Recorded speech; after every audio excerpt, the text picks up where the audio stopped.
Hello guys, welcome to my YouTube channel. आप सभी लोग कैसे हैं? आई होप आप सभी लोग ठीक ही होंगे। मैं पढ़ाने वाली हूँ आज 10 क्लास का बुक मैथ एनसीईआरटी का, जिसका फर्स्ट लेसन है वास्तविक संख्या यानी कि रियल नंबर।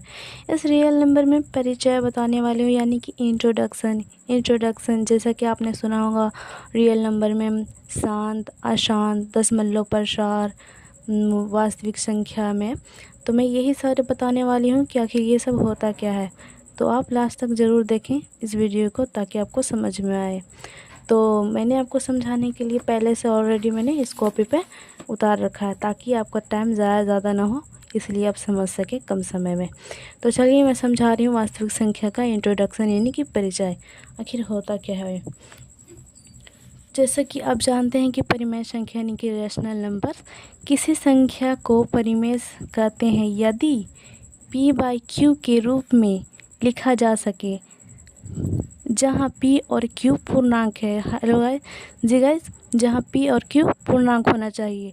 या फिर एक इसका ये डिफिनेशन है, परिमेय संख्या का दशमलव प्रसार शांत यानी कि टर्मिनेटिंग होता है या अशांत नॉन टर्मिनेटिंग होता है, उसे परिमेय संख्या कहते हैं। एग्जाम्पल 4 देखने के लिए हम यहाँ पे देखेंगे 123/125 है, ठीक है। तो p/q के रूप में होता है ना, तो p ऊपर वाला हो गया, नीचे वाला q हो गया। तो इसको हम दशमलव में देखेंगे यानी कि 125 से जब हम 123 में भागा देंगे तो ये दशमलव रूप में हो जाएगा। गाइस आप करके देख लेना, इतना ही आएगा। और फिर सेकेंड होगा 11/3, जिसका ये दशमलव प्रसार ये आएगा यानी कि 3 से भागा करेंगे 11 में तो 3.66 कुछ करके ऐसा आएगा। गाइस आप चेक कर लेना।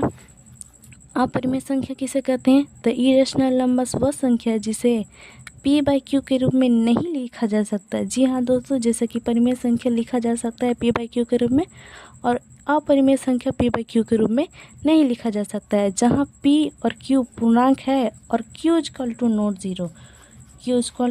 एग्जाम्पल 4 देखने के लिए हम यहाँ लिख सकते हैं रूप में ड्रो यानी कि p/q p के रूप में है लेकिन q नहीं है। √3 ये p/q के रूप में नहीं है।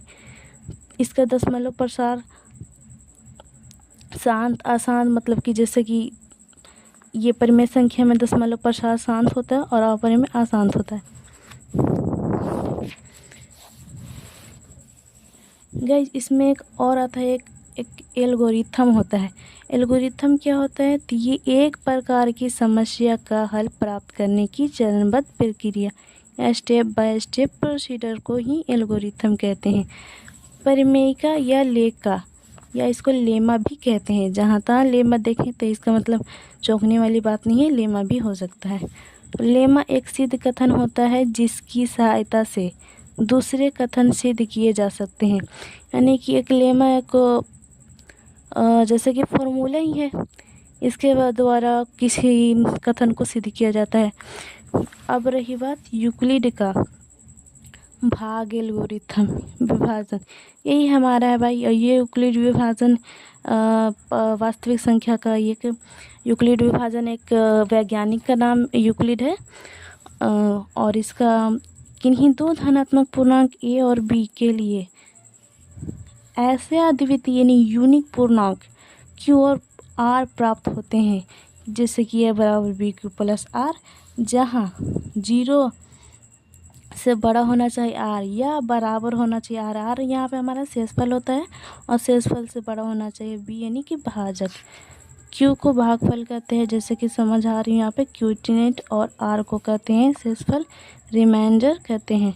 लैंग्वेज यानी भाषा में कहा जाए तो जैसे कि मैं बता रही हूँ यहाँ पे भाज्य बराबर होता है भाजक गुना भागफल प्लस शेषफल। जैसे कि आपने 5वीं 6ठी क्लास में पढ़ा होगा भाजक भाज्य यानी कि ये सब भाग देने वाली प्रक्रिया वही है। यहाँ पे थोड़ा लॉन्ग प्रोसेस में आ गया है।